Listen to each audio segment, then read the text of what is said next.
Good morning everyone. Today we will discuss the construction of induction motor. The induction motor consists of two main parts. The stationary part called stator and the rotating part of the motor is called as rotor. So in a stator, this stator carries a three-phase winding either connected in star or delta. When we are giving supply to this winding, it will produce rotating magnetic field. In a stator, the stator has a laminated construction made up of stampings of 0.4 to 0.5 mm thick. Now let us discuss this. This is one of the stamping. The stamping means the sheet of paper. Okay. In this sheet of paper, we have designed like this structure. This is slot, this is teeth. This is slot, this is teeth. Now these slots are provided for housing of stator winding. Now these are the slots and teeth. Now this sheet is entirely laminated. We have to make n numbers of sheet like this, and we have to laminate them and we have to stamp them together. So if n numbers of sheet with the laminated construction stamped together, our stator is formed. So this is the top view of our stator. So if we have slotted or if we have stock the n numbers of sheet like this, then automatically here there will be the slot and slot formed for the housing of stator winding.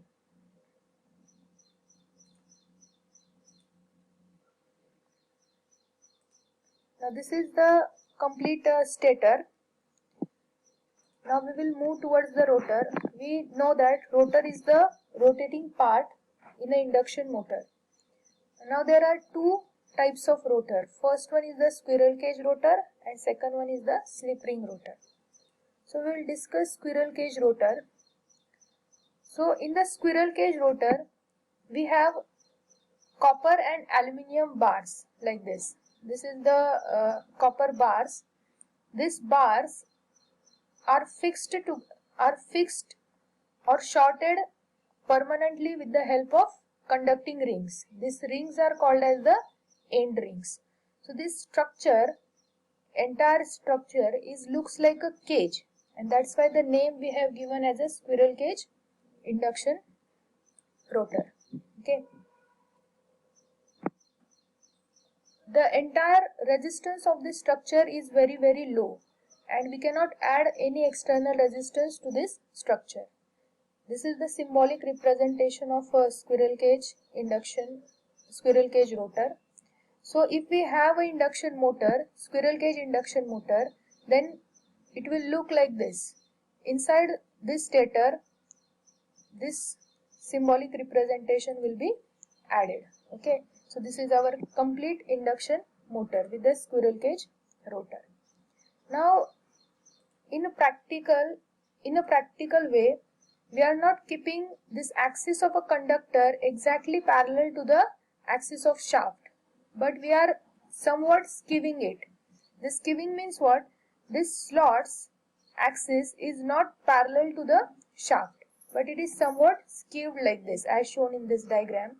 Why we are providing this why we are doing this skewing is to reduce the noise of our motor, also make the motor operation smooth, and increase the effective transformation ratios between stator and rotor. So this is all about squirrel cage induction motor. Then next type of rotor is slip ring rotor, or it is also called as wound rotor. In this type of rotor, your rotor winding is exactly similar to stator winding.